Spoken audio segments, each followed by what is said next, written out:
Our next speaker will take us to a completely different world. We're now going into the production world. We're going to Tuve. He's going to tell us a story of how do you rebuild trust when it's broken. How do you rebuild relationship when the ties are lost? Our next speaker has explored many learnings.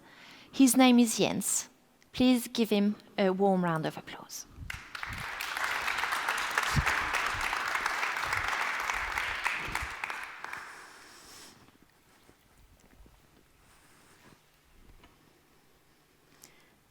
I'm standing in a small room with one of my team members, John. I'm really frustrated and angry due to a situation out in production 5 minutes ago. I asked John what the hell he was doing. John goes through the roof, and now both of us are screaming. I quickly realized that I had to end that conversation right there because it wasn't getting us anywhere positive. I needed to think, and we both needed to cool down. There and then I realized my leadership wasn't working at all. And the next year was going to be a big challenge. I had to change to turn this boat around. And if we go back to my first time as a leader in other departments, it was like sailing in fine weather. Never any big storms. That lasted for about 18 months. Then I was assigned a new department. And the decision was taken on a Friday, and I started on Monday. It was like sailing into the biggest storm ever. We had ergonomical issues, quality issues, and we were stopping production up to 60 minutes every day. My team. But the worst of all was the work environment. It was really bad. And we had an absence rate of over 20%.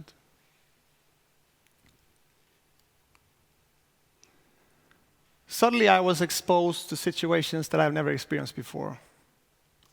We were missing between 5 and 12 operators every day. And I started every morning calling other departments to try and borrow operators.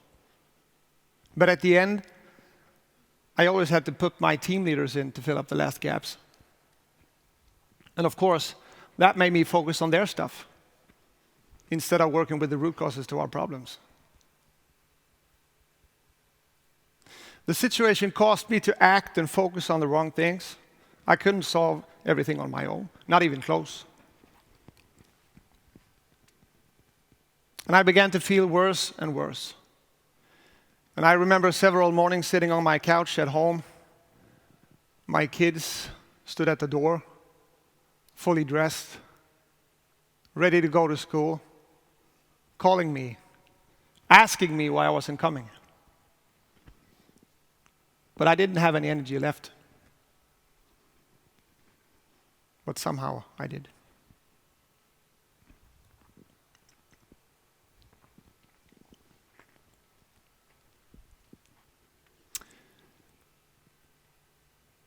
A few weeks later, I'm standing in production when I see one of my team members not doing what he's supposed to do.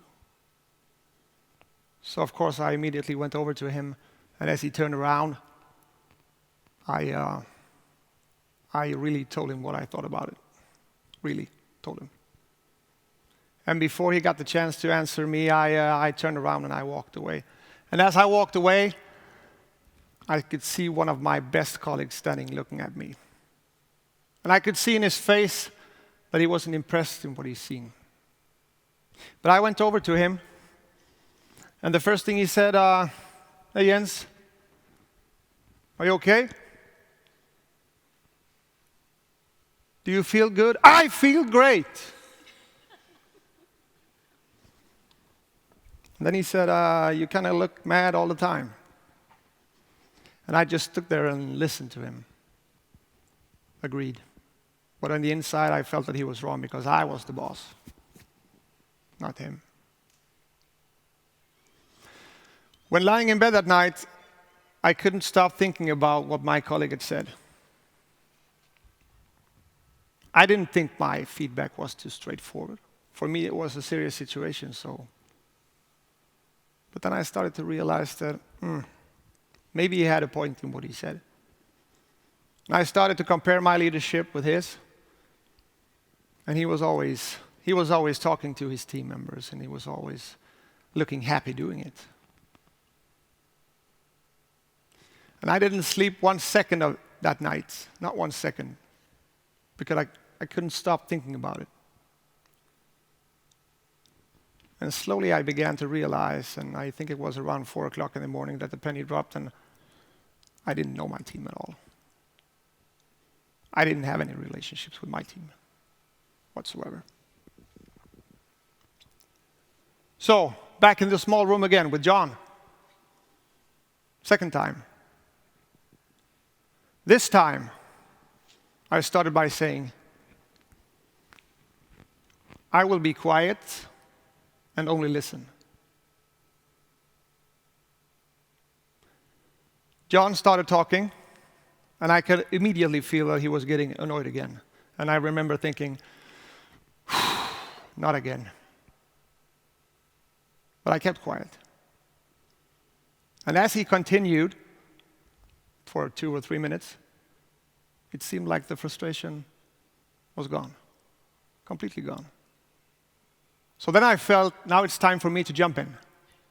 And I did. And we talked, and all of a sudden, John starts to laugh. And I say, what are you laughing at?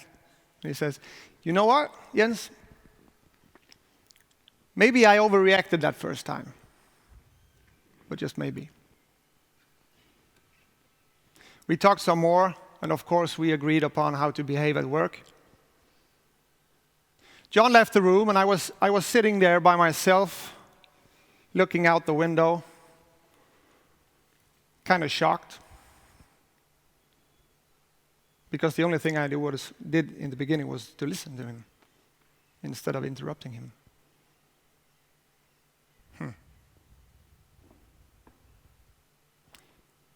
A couple of weeks later, I'm getting some feedback repeatedly from my team leaders regarding one of my other team members, Lisa. Lisa is always late in the morning. She will always run to the line, and when the line starts, she's right in time, but that's too late. I always felt that she wasn't interested at all. And I tried to talk to her, and every morning I said, good morning, and she was like, yeah. So I was thinking about maybe it's time for me to end her contract. But then I felt that was the easy way out. So I talked to my team leaders, and we decided that we should give her the responsibility of one task. And we did.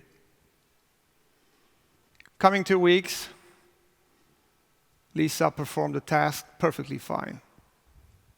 Perfectly fine. She was now saying good morning before I had the chance to say good morning. She was now walking after me, asking questions. What do you think about this? Maybe we should do that in this way, or what do you think? I don't know. Go there. 8 weeks after that, I hired her. Still performing today.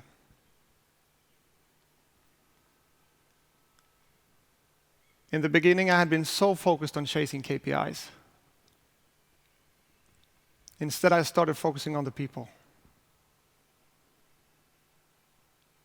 I started asking them how they wanted it instead of telling them what to do. And as I got to know them, I gave them the responsibility and permission to take decisions and try new ideas. And that became a huge impact on the engagement. And of course, on our KPIs. As a leader, it's important to know your team, to be able to support them in the best possible way. And in the beginning, my brain had decided everything. Everything. But now we were starting to use the power of the 36 brains that we had access to.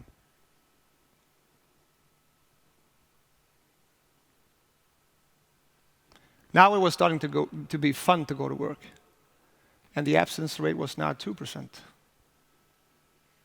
And the stop time was under 30 seconds, coming from 1 hour.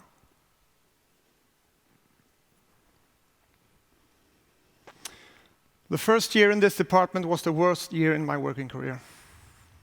Was. It has now become the absolute best year. It was an extreme development for my team, myself, and my leadership.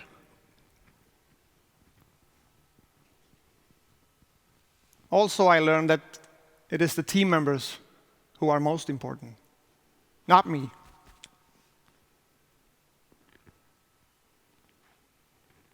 By being a leader that spends as much time as possible with his team, I will get to know them, and I will know their interests and needs.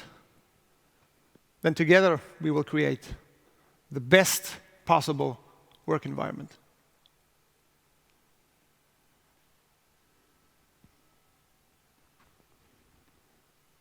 And today, I'm the one standing by the door, calling my kids, it's time to go. Thank you.